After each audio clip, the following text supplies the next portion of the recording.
Welcome to Game Recognized Game. I'm Myles Turner, joined by my co-host, two-time WNBA MVP, Breanna Stewart. And we got a good show today, man. I feel like there's a lot of happenings in the past couple of weeks. And let's kick it off with the W, man. What you know good? Oh, what's happening here in the W? Honestly, it's really weird. We have like a week-long break. We had 4 games in 7 days, and now we have a week between games. So cool to be able to record this pod. I will say we also recorded our first L, which kind of sucks, but we kind of just got that elephant out of the way. Nobody's probably going undefeated in this league because there's so many incredible teams. And Of course. yeah, Portland got us on their first win ever. So that's a little bit annoying because we're going to be like etched in the history books in the wrong way. But we finished the road trip strong, and now we're back home. What's been up with you? Nothing, man. I've actually been traveling a lot, bro. I got to go to Rhode Island tomorrow. I'm actually doing an appearance at a Lego conference. It's going to be all their corporate people. I'm going to be going there, kind of guest speaking and meeting with them folks. That's been kind of cool. Workouts have like ramped up more, so it's kind of going to be about that time. But I'm cool, man. I just get to enjoy the off season. Like I said, I haven't had this much time in a minute, so I'm just trying to just take it all for what it is. And yeah, man, I don't know. I think the conference finals are finally here on our side, so it's always fun to watch. This is the first year in a long time I've actually like watched the playoffs. I mean, there's times as opposed to like, when you're playing it's one thing, but like in other off seasons, I just kind of I don't know, it's took time away. I never really just enjoyed the game when I was a salty, you know what I mean? Enjoyed it from the couch, but yeah, they've been pretty fun. I was gonna watch the game 7 last night, Detroit Cavs, and I looked at the box score and I was like, you know what? Maybe not. You think they just got tired? No, like 2 game 7s in a row. That's a little bit exhausting. Yeah, on both sides, because the Cavs, they had a game 7, but they're a very experienced group. We played against them last year, and they're virtually the same team without they didn't have James Harden last year, which obviously is big. But I think Detroit is they're very gritty, they're very tough, and they're built like for the moment. But the skill level that you need at this point in the playoffs has to match up. I think Cade only had like 13 points, but he's shooting the ball 30, 35 times a game. Like he needs somebody else to be able to step up. If Tobias Harris isn't on, then I don't really know where the scoring distribution comes from. They got some contributions from like Dennis Jenkins, and I like seeing the Marcus Sasser kid get off at times. Sarge Thompson played hard, but like they need another like focal point or another piece to get over the hump, get to the conference finals, get to the finals. And Cleveland just has that, man. I have to give a big shout out to their bigs. I mean, Evan Mobley and Jared Allen played really well this series. I think that Dern and Stewart, those guys, they kind of tried to punk them at the beginning of the series, and they just ended up playing through it. They prevailed. So again, and I just kudos and respect where respect is due. I think that they just have a good, talented squad, and honestly, but the Knicks gonna be interesting, man. I don't really know what to expect there. I think the Garden's gonna be rocking. It's a tough place to play. But experienced group, man. What do you got any thoughts there? I mean, I was just gonna ask you because, like, do you think that there's something to like having a flow? Okay, so Cavs played last night. They're gonna play on Tuesday. They don't really have much rest, but like they're in like the game flow. Whereas the Knicks, they've waited for I don't even know a week and a half since they last played because they swept. To your point, there is tired legs, right? The Cavaliers just played 2 game 7 series, but they got a rhythm. You know what I'm saying? They're coming off the emotions. I think that's where people don't understand the playoffs is the emotional toll that it takes on your body. Game 7s are emotional, bro. I don't care if you blow the other team out. Whether they're great emotions, whether it's bad emotions, it is draining. Physically is one thing, but like to be emotionally and physically drained, that'll take a toll on you. So that game 1's going to be a little tough. But the other side is the Knicks, who haven't played in, damn near a week. So you're right. They're kind of practicing. And we all know during the playoffs, you don't practice very hard. You can't really simulate, game time experience.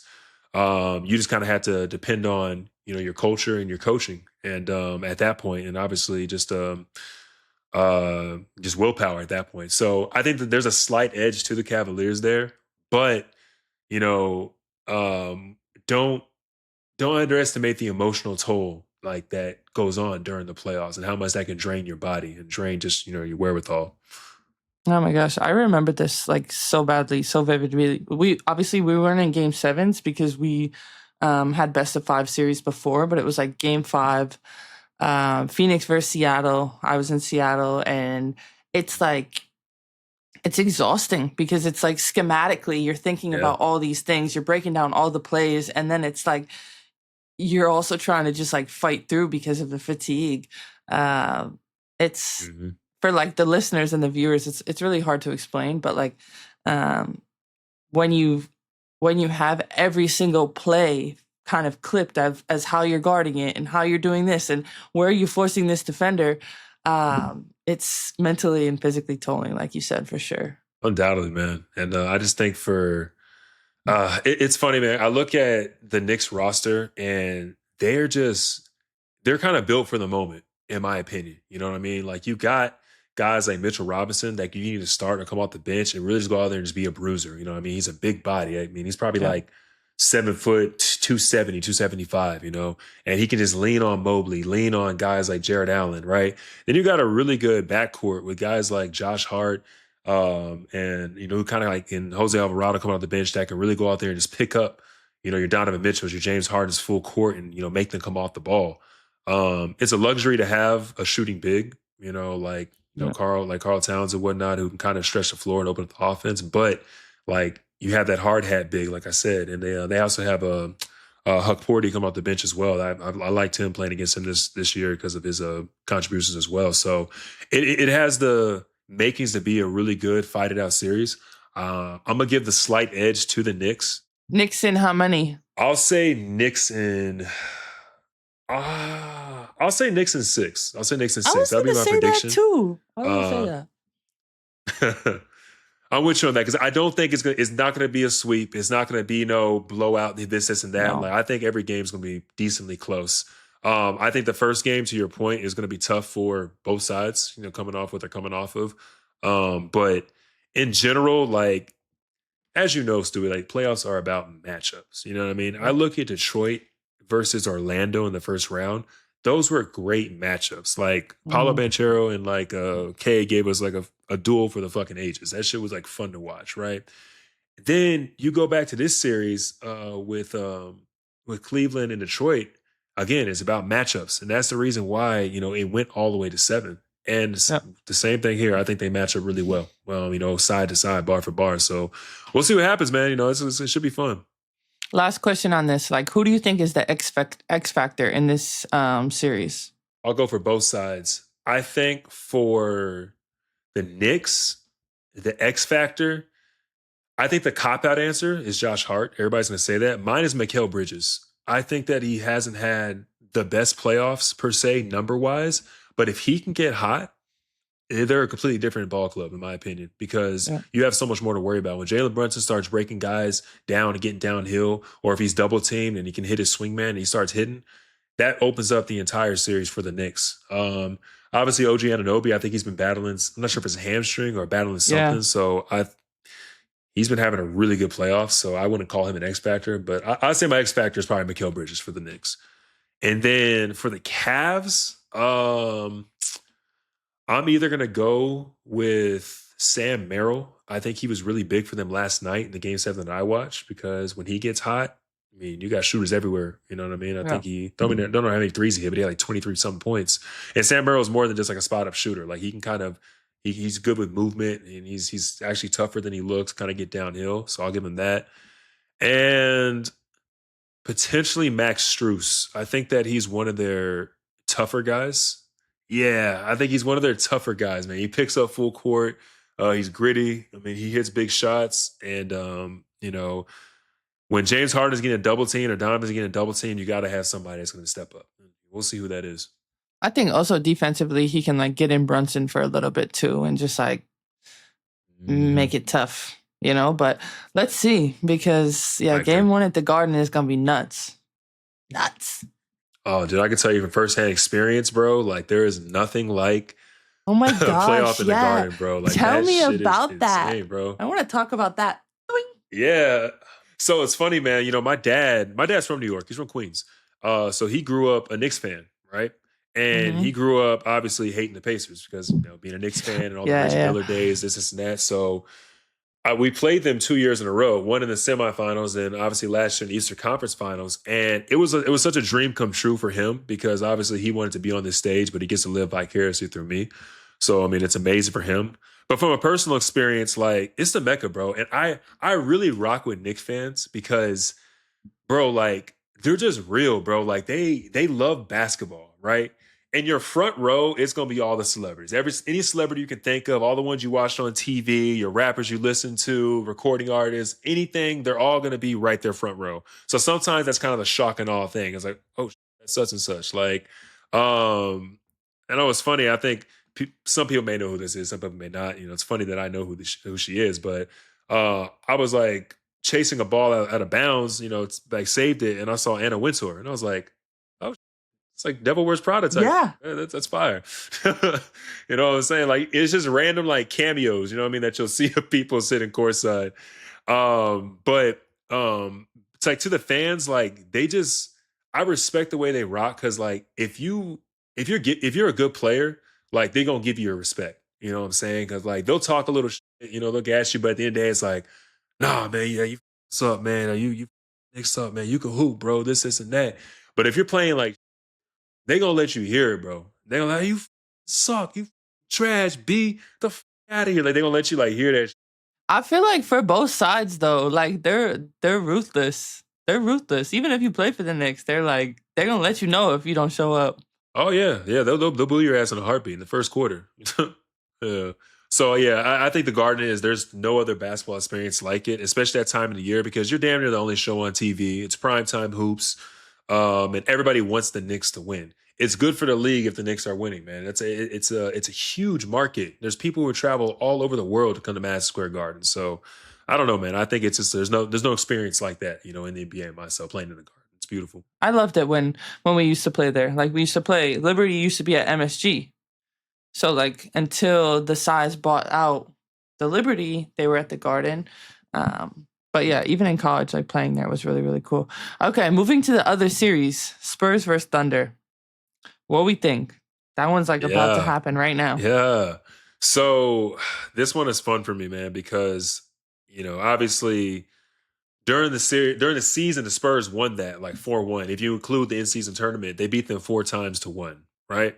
Yeah. But as we all know, the regular season is not the playoffs. Right. I think we're gonna get a pissed off Wemby. And I think a pissed off Wemby is good for the league. You know, obviously SGA just got his back-to-back MVP, which well deserved. You know, I'm not taking anything away from him. I think he's proven, at his position that, he's a one of one. But I also think that Wemby had a really good year and he might have somewhat been expecting an MVP award, and I think this kind of is very reminiscent of, I think it was Hakeem Olajuwon. David Robinson had won the MVP, and Hakeem Olajuwon came into the conference finals just pissed off, bro, and just busted his ass. It was one of the funniest things, but he was motivated, from not winning the MVP award. And I'm wondering if we'll get that same thing from Wemby. But from a team standpoint, I think this is going to be a very even series. I'm going to give the edge to the Thunder just because of straight experience. Yeah. And they're just a well-oiled machine, man. There's not a lot of, you can't make a lot of mistakes with the Thunder. Like defensively, they're scrappy as hell. You get past the first guy, there's the next guy coming. But with the Spurs, Wemby is a one-man wrecking crew. From experience, he was guarding me, but he was also guarding 5 other people or 4 other people on the floor. You know what I mean? It was very interesting the way they used him defensively. So, yeah, man, I'm curious your thoughts because, just as an outside viewer, these are obviously 2 marquee teams. Yeah. I think this is the series that obviously I feel like can definitely go to 7 just because of all the drama, the narratives on the court, off the court. Like OKC obviously has the vets that have like been in these positions and won these big games before and obviously won championships before. But the Spurs are like the young team. Like they have some guards, Castle, who's just like all over the place and really kind of gonna get up and try to change the pace of the game. So I don't know. I think this one is like seeing game 1.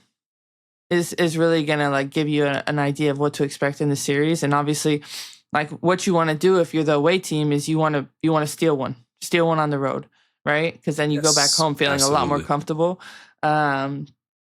So I don't know. I think the Thunder will Yeah. win in 7, but hmm I Okay. could also be very wrong. I think history shows that these conference finals, it's not a lot of blowouts. This is going to be No, a very competitive kind of like, gripey thing. I think health is going to be very paramount for this series as well. You already got De'Aaron Fox that's out tonight, with an I ankle saw that. sprain. Yeah, You got Jalen Williams, on the OKC side, who's just now coming back from a hamstring injury. Those are two key guys, and honestly, I don't really know what to expect from the health side because this time of the year, you've already played damn near 100 games, and your body is talking to you, your mind's talking to you. I mean, it's hard, man. It's a tough environment, but there's nothing like it, bro. And I think it's going to be very fun, in my opinion. yeah. I can't wait to watch both series for sure. I think that, like you said, the matchups are what's most important, and these are going to be like 4 teams really really going at it every single night. You got an X factor for either side of this one? I gotta go with my Husky from Spurs Castle. I think that he's definitely gonna be an X factor. OKC. Let me think about this for a second. Yeah, because they got all like marquee guys. Maybe Dort. Right? Is Dort the X factor? Okay. Yeah, that's a good one. That's a good one because Like if the he's shooting ability the to ball well, defend it multiple puts pressure. positions. You know. hmm hmm That's not bad. That's not bad. I'd probably You? say mine for the Spurs. Mine's either going to go to Devin Vassell. I think that he's someone who can get hot very quickly, and I think he's a great player. Honestly, I mean, just playing against the past couple of years, he's a damn good player. But defensively too, he's pretty scrappy as well. I think get into guys and make life hard for the SGAs and the J Dubs and the McCains moving forward. And that's Yeah. going to be my X factor for the OKC is going to be Jared McCain because I think that he is he this is his first real playoff experience. He didn't get to really play with Philly, Yeah. in that environment. But it seems like the city, the organization, the fans have really embraced him. And it's kind of a beautiful thing to see from afar. He's someone who is just unapologetically himself. You know what I hmm mean? And but he's also a good player. So, when he goes out there, he pops his shit. He can hoop. He'll go out there and give you 20 and then make a TikTok afterwards. So I don't know, man. We'll see. Yeah, he's definitely someone that loves the moment. So I'm sure he's gonna have like an extra burst to him when he gets out on the court for sure. All right, really Yes. quickly before we like get to our next segment, LeBron is a free agent. Just like Okay. off riff. You think he's gonna go anywhere, or he's gonna go back to LA? Ah, yes. The $50 million question. Let's see. Um, there's a couple key factors. So Austin Reeves had a really good year this year. He's I've always had respect for his game. I used to watch him in Oklahoma. He's a bucket. He can play. But it also puts the Lakers in a very interesting position because he can walk. You know what I mean? He can find another team that's willing to pay him. Um, and if they had to pay him all that money, because he's eligible for like, don't quote me on the exact number, but it's like 150, 180. Like he's eligible for a lot of money. If they commit to him long term, and you have Luka Doncic on that roster as well, and you're still trying to get free agents, I think it's going to be very hard to give LeBron exactly what he wants. And he's also going to be 42, potentially 41, 42 next year. So I can see him going elsewhere and, getting the money that he wants on his way out and also getting a chance to, kind of play and still be himself. So my gut goes with he'll probably be somewhere else. But I don't know, man. LeBron just has a way of getting what he wants. So if that's with the Lakers, it's with the Lakers. But if not, we're gonna have to kind of see how they want to retool that roster because you do have to keep Luka Doncic happy. He is your future. He's one of the best players in the league. So I think that you have to do what's right, do what's best for him, or do right by him. Maybe he's going to go to the Warriors and team up with Steph, like everybody's been saying they've been trying to do for years. I think I think Golden State is a very underrated market. Kevin Durant went out there and the basketball is the basketball. Won a championship, was amazing, got his first one. The business side, bro, of San Francisco, Silicon Valley, like all that, bro, that does wonders for people's career, man. Look at Andre Iguodala. You look at the Stephs, the Festus Azelis, like the guys have been able to go out there and, obviously play some good hoops, but make some incredible connections. That's right up Bron's alley. You know what I mean? Yeah. He's been able to go to LA, makes connections there. But, you get him in Silicon Valley and he's one of the faces of your team out there. The valuation of your team goes up off rip. That's more people coming worldwide to watch one of the best players ever do it, alongside another one of the best players ever do it, and still get the market benefits. So, Golden State, it wouldn't be bad. Not sure if every team's competing to win. Don't get me wrong, but I'm not sure if they're necessarily competing for a championship next season per se. Yeah. But their moves will be very telling, if that's what they want to do. So we'll see. Time for a quick break. Next up, we talk NBA MVP and why it might be a while before we see an American win the award anytime soon. Please rate, review, and subscribe to Game Recognized Game with Stewie and Myles wherever you get your podcasts.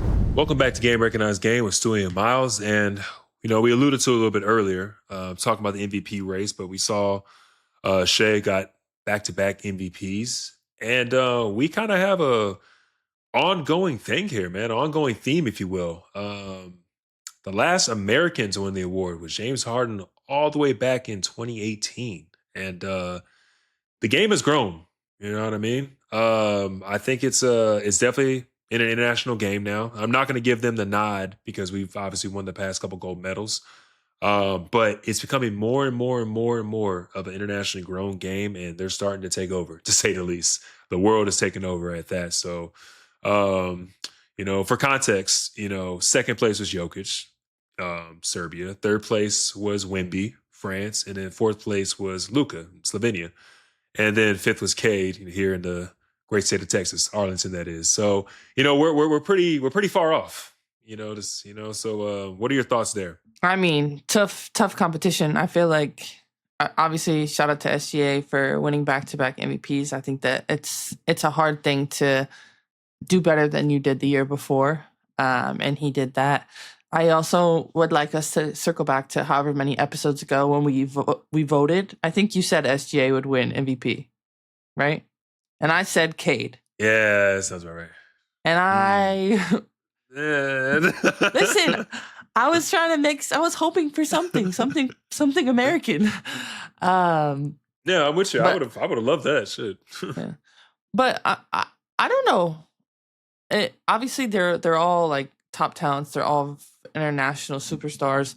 But I think it's also like what team you're on and how that team is adapting to you as a player, which is like helping you create the best season possible. You know what I mean? I don't like when I see the MVP, I'm not just like international players are kind of taking over basketball. I just feel like they're all great players. And to have an MVP season is you have to have like top notch. You have to have like the best of the best every night.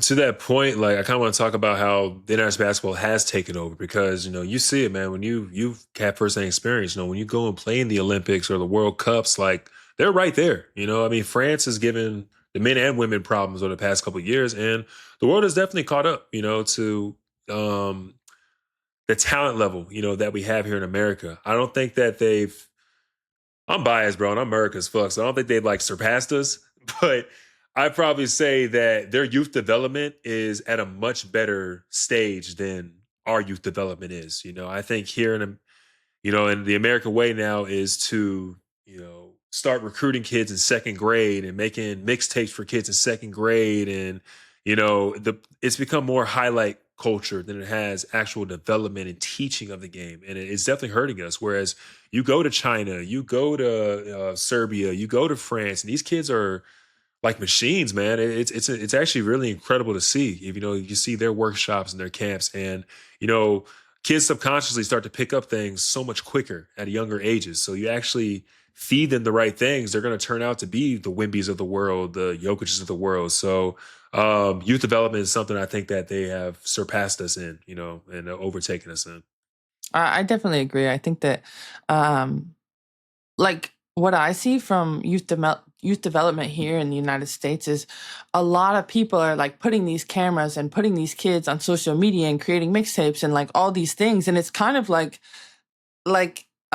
don't peak too soon type of thing, where there's talents that are continuing to grow and like slowly build and build and build, and when you're playing overseas or internationally, you're able to be around professionals a lot more. Professional teams. You can play as a pro a lot younger. Luka was like in Real Madrid when he was a teenager. It's killing it, yeah. That experience you can't replicate, Yeah. So I having like that. that is That's a great very point. beneficial. Yeah. Yeah, even now, like in the high school game is messed up so much now because when we were coming up, it's like you're grinding for a scholarship. You know what I mean? Yeah. You're grinding just to play in front of these coaches, or you're traveling internationally. Now it's like, bro, you have kids that can potentially make money right away. Mm-hmm. Don't even have to earn it as much. And don't get me wrong, these kids are definitely earning their check, but the grind isn't the same as the grind was back then. And it's something that's so lost upon us now is. It's funny because we were taught, I guess millennials and whatnot, we were taught that if you work hard, you can accomplish and you can have anything that you want. You know what I mean? Yeah. And now we're grown and there's a lot of people who will say, well, shit, I'm working hard, but this guy's agent happens to know this guy. You know what I mean? Yeah. And I can't get a job now. Or this guy's representation, is being able to get him a job and I worked hard. So Gen Z is not really adopting that whole work hard mentality. It's almost like a woe is me kind of thing that's going on, and I think that you got to snap out of it at some point, because yes, like, there's everybody wants to be in this league. There's only 450 spots like in the NBA, there's only so many spots in the WNBA, but, from a youth development stage, like them highlights are only going to get you so far. You know what I mean? It's just, the longevity of the game is not going to be on your side, when it comes to that. So it's an interesting spot. I want to ask you a question. Like, I feel like, for like women's development, you guys, I think the real cop-out answer is like, oh, the women are so much more fundamentally sound than the guys. Mm-hmm. You know what Everybody I mean? says that. Yeah. Like one is like, right. I was going to ask you like one, just twofold question. Like one, do you personally like kind of take like offense to that? Or in two, like, what was the difference between like development between like men and women at like a younger age? You know what I mean? Other than the fundamentally sound thing.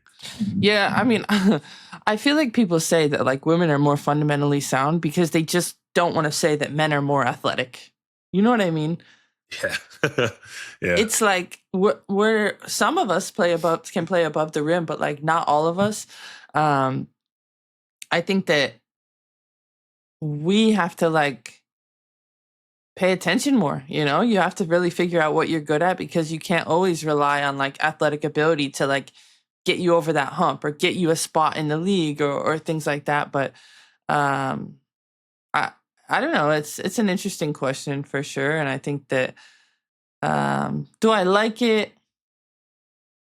I don't know. Yeah. Yeah. Like it's just different. You know what I mean? It's just different. Because I feel like as a pro now, it's like you see for some of these young kids getting drafted, they're drafted on potential of what they can be, but that just started happening. Yeah. You guys have done that for a long time.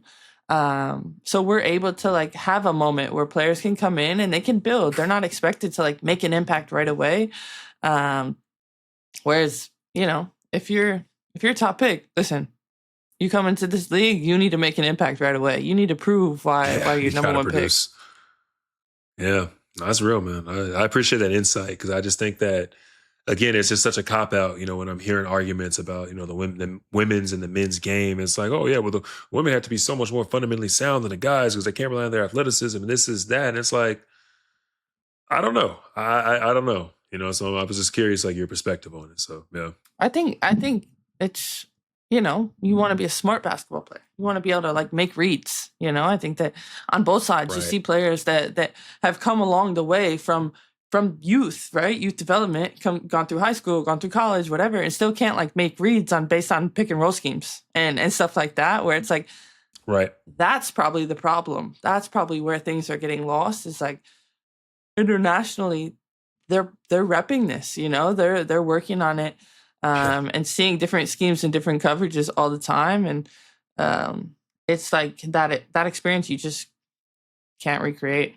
Yeah, and I think they watch a lot more film overseas too at a younger age than we do. I mean, it's twofold thing because one, if you're a professional at 15, 16 years old, okay, obviously you're watching film, but I think that they really, really break down film study. My trainer, my old trainer, I should say, he actually works for the San Antonio Spurs now. His name is Tim Martin. He's a great and renowned trainer here in the state of Texas, and he was telling me about Wemby years ago, bro. Years ago, he was saying, bro, I got this French kid. He can shoot. He can defend. He's long, and he's a great kid, man. I really think he's gonna be, take over the league one day. And at that point, I'm like, all right, bro. Like we've all heard that before. You know what I mean? But one thing he did with Wemby was he would be in France, and then Tim would be here in Dallas, and he would watch film with him through FaceTime or through WhatsApp or whatever. But he'd be like breaking down the film, and then Wemby was only like 13, 14 years old. You know what I mean? And I'm going back to when I'm 13, 14 years old. Again, like the only film we really had was like Ball is Life. You know what I mean? Nobody like was breaking down film with me either. Yeah. You know what I mean? So it's like, they take that very serious overseas, and it's I think that's something that's kind of gets as a lost art as well. Is to your point, being smart and studying the game, being a student of the game. They do that very well overseas. Next American to win MVP. The easy answer is Cade, just because of his situation. He's shooting the ball 25, 30 times a game. I mean, he's got a chance to get better every single year. He's done that since he's been in leagues, get better every single year, and he's quite literally the most valuable person on his team. The Detroit Pistons are not the same without him. Another guy, I think Anthony Edwards, right? Yeah, that's another good one as well. I think depending on their situation, what they do there, he's obviously Minnesota's not the same without him either. That's a good one.